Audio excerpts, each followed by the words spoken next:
All right, let's look at a media inaccuracy by omission. Since Bush, we have had very bad foreign policy, and Obama is continuing that bad foreign policy.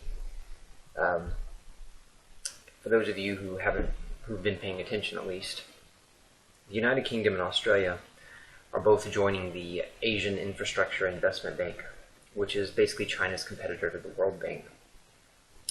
This event is occurring while the global credit rating agency has given Russia a high investment rating. Now, of course, I'm very bullish on Russia. I think it's a good investment. I've made that pretty clear. But what we see really going on here is that China is building bridges. And that's what successful empires, if you look at them, that's what they do, right? And these are American allies, supposedly the United Kingdom and Australia, but even they realize that what the U.S. is doing is not acceptable. And one thing that China bears, and you'll see a lot of them, they think that China is going to collapse, and they're going to have this huge, pullback and blah blah blah blah blah. And look, every country has booms and busts. It's not whether the country has booms and busts; it's how the country handles its booms and busts. And what I mean by that is the way that the U.S. handled its bust has been irresponsible. But what China bears don't see is the opportunities that come from what China is doing by trading with other nations and by establishing good relationships with them. The U.S. is in decline, and the world is looking for basically alternatives, for lack of a better word. And China's smart enough to know that you can't just replace the dollar tomorrow, right? You have to set up a system that's going to be around for a long time once the U.S. is finally replaced. It's the same, very similar if you study history, what happened with the Roman Empire. When the Roman Empire kind of collapsed, it affected a lot more people, right? It wasn't necessarily a good moment in history. So you need to replace the empire before you finally put it to an end, right? And this is what Ron Paul's been warning about. By getting involved in other nations, other people begin to resent what you're doing. And it starts to catch up with you. What this means is a lower standard of living in the future for Americans. Okay? So there's been a warning, right? I call this the King Belshazzar moment. This is when what we joke around as being the writing on the wall, not joke around, but it's what we say. What we mean by that is the writing is on the wall. And this is almost a sign that it's too late for Americans. This is not what you do. This is not how you go around running an empire. Your imperialism is starting to really catch up with you.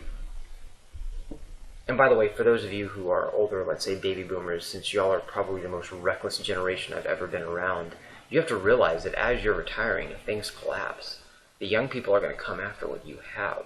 You're not going to be safe. So you voting responsibly and getting rid of and ending imperialism is just as important. Because your retirement's not going to be great if these young people don't have anything from what you've been doing. Okay.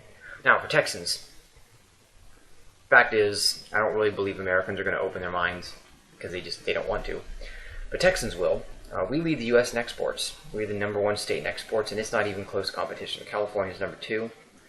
California's going to fall off into the ocean. I'll get into that today in a second, later on. We need to continue building bridges, though, with other nations, especially those of Russia. Russia is currently facing a crisis. Let me tell you, this is a great opportunity for Texas. We can help them out, right? Same thing with China, same thing with Canada, same thing with Mexico, the UK, Australia, all of them.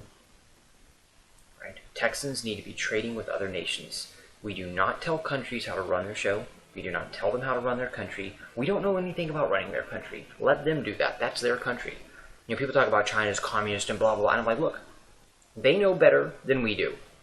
Just like we wouldn't like it if the Chinese told Texans, well, why do y'all work 70 hours a week? Well, because we know that works in Texas, right? I mean, we understand our state and they understand their country, okay? It's perfectly acceptable. We should be inviting foreign leaders to Texas and identify their problems and how we can help solve them through trade, right? Think about it. If we invite the president of China to Texas and China talks about how they have water problems and we're like, hey, we've been working on this desalination solution. How about we trade with you on this? You think China's going to be like, oh, no, that would solve our problem there. And then, no, they're not going to be like that at all, right?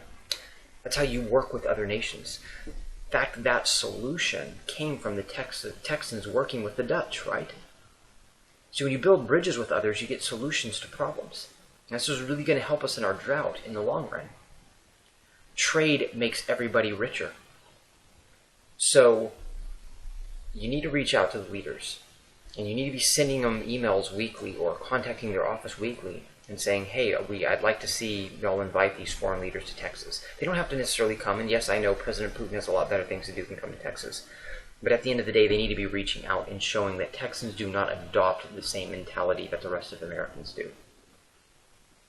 This will be a higher standard of living for us, as well as a higher standard of living for the nations we trade with, right? Russians will have a higher standard of living. Chinese will have a higher standard of living. Mexicans will have the higher standard of living. UK and Australians will have a higher standard of living, okay? That's what trade does. It enriches everyone.